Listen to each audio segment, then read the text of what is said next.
الحمد للہ وکفا وسلام علی عبادہ الذین اصطفیٰ اما بعد۔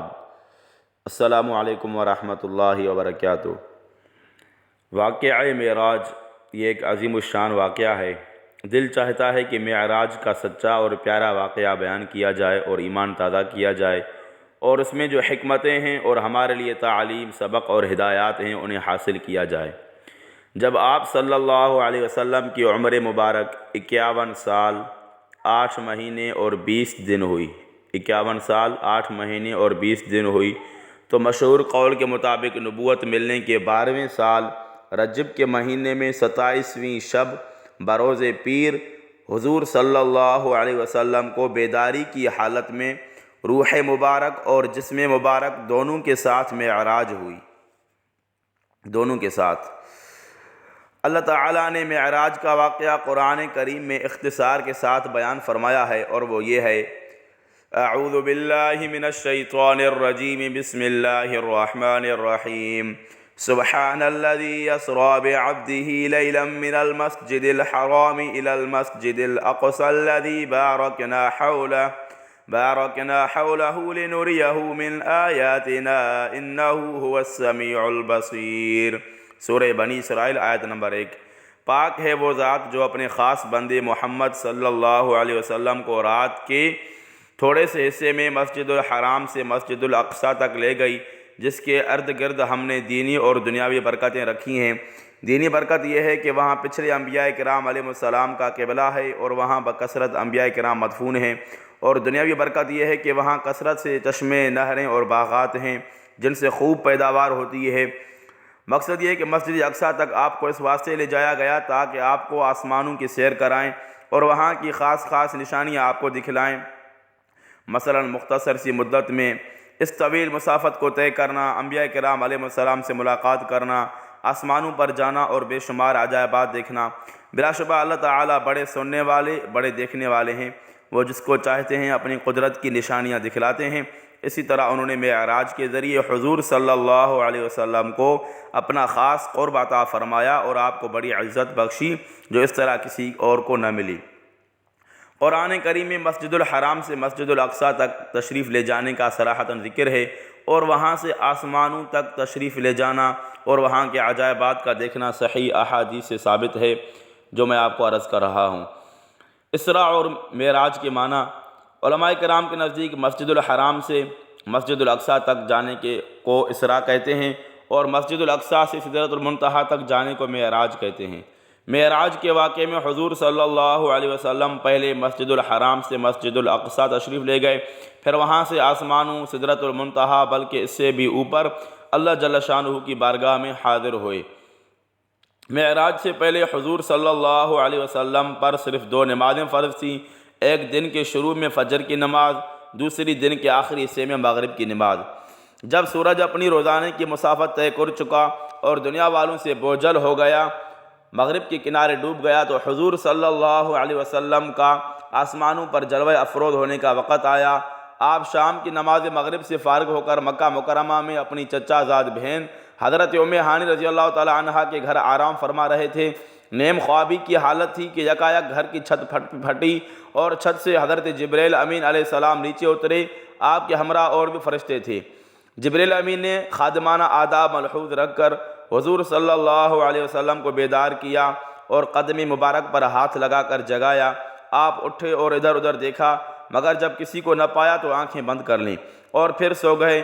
دوبارہ جبریل امین نے جگایا اور حتیم میں لے لا کر سینہ مبارک چاک کیا، یعنی دل کا آپریشن کیا، اور قلب مبارک کو سونے کی ایک بڑی پلیٹ میں آب زمزم سے دھویا اور اس میں ایمان و حکمت اور تجلیات الہی بھر کر اس کے اصل مقام پر رکھ کر سینہ مبارک سی دیا اور درست کر دیا، اور دونوں شانوں کے درمیان مہر نبوت لگائی جو آپ کے خاتم النبیین ہونے کی ظاہری علامت تھی، اور آسمانوں کی سیر کی آپ کو خوشخبری سنا کر اس کے لیے تیار کیا۔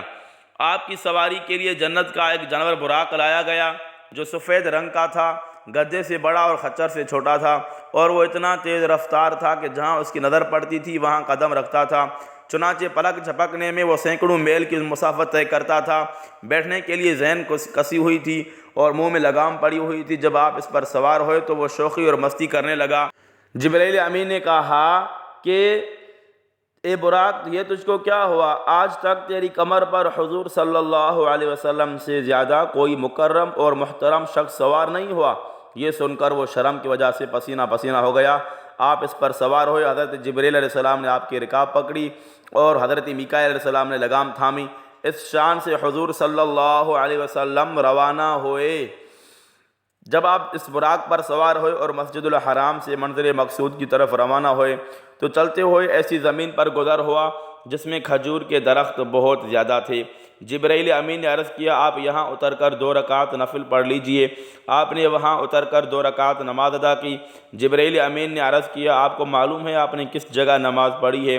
آپ نے فرمایا مجھے معلوم نہیں۔ جبرائیل امین نے عرض کیا آپ نے یثرب یعنی مدینہ منورہ میں نماز پڑھی ہے جہاں آپ ہجرت کریں گے۔ اس کے بعد آپ ایک اور زمین پر پہنچے۔ جبرائیل امین نے عرض کیا یہاں بھی اتر کر نماز پڑھیے۔ آپ نے اتر کر نماز پڑھی۔ جبرائیل امین نے عرض کیا آپ نے وادی سینا اور شجرہ موسیٰ کے قریب نماز پڑھی ہے، یہاں اللہ تعالیٰ نے حضرت موسیٰ علیہ السلام سے کلام فرمایا تھا۔ پھر ایک سفید زمین سے گزر ہوا۔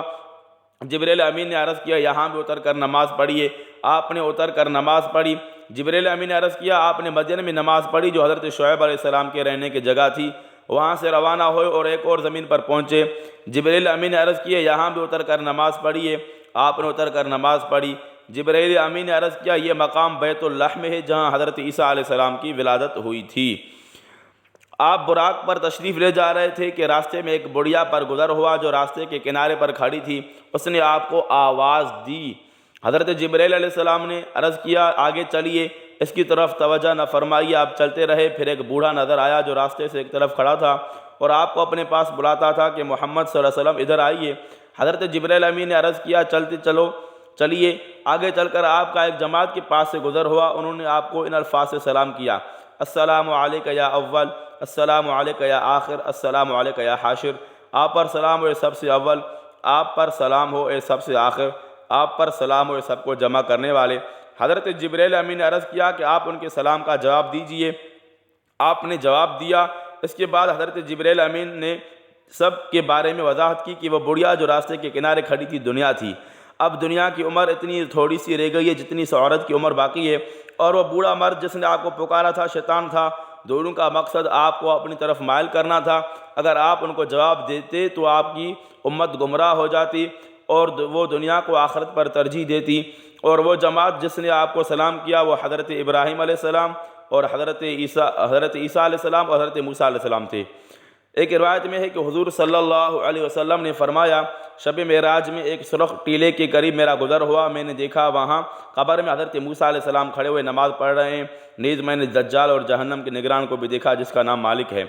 چلتے ہوئے حضور صلی اللہ علیہ وسلم کا گزر ایک ایسی قوم پر ہوا جن کے ناخن تانبے کے تھے اور وہ اپنے چہروں اور سینوں کو ان ناخنوں سے چھیلتے تھے۔ الیاذ باللہ۔ حضور صلی اللہ علیہ وسلم نے جبرائیل امین سے دریافت کیا کہ یہ کون لوگ ہیں؟ انہوں نے عرض کیا یہ وہ لوگ ہیں جو آدمیوں کا گوشت کھاتے ہیں، یعنی ان کی غیبت کرتے ہیں اور ان کی عزت اور آبرو خراب کرتے ہیں۔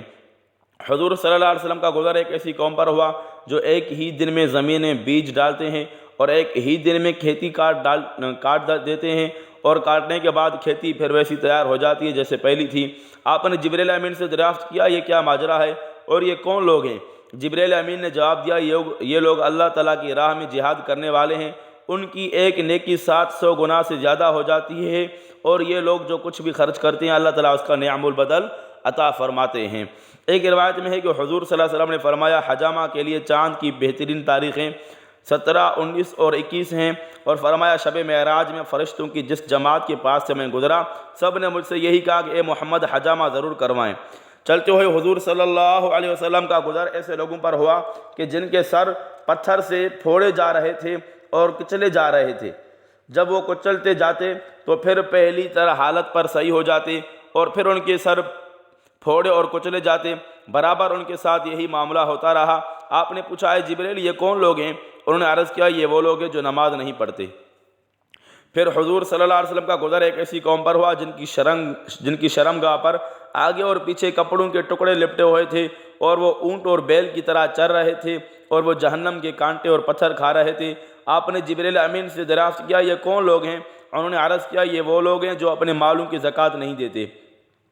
پھر آپ کا گزر ایک ایسی قوم پر ہوا جن کے سامنے ایک ہنڈیا میں پکا ہوا گوشت رکھا ہوا ہے اور ایک ہنڈیا میں کچا اور سڑا ہوا گوشت رکھا ہوا ہے۔ یہ لوگ سڑا ہوا گوشت کھا رہے ہیں اور پکا ہوا گوشت نہیں کھاتے۔ آپ نے پوچھا یہ کون لوگ ہیں؟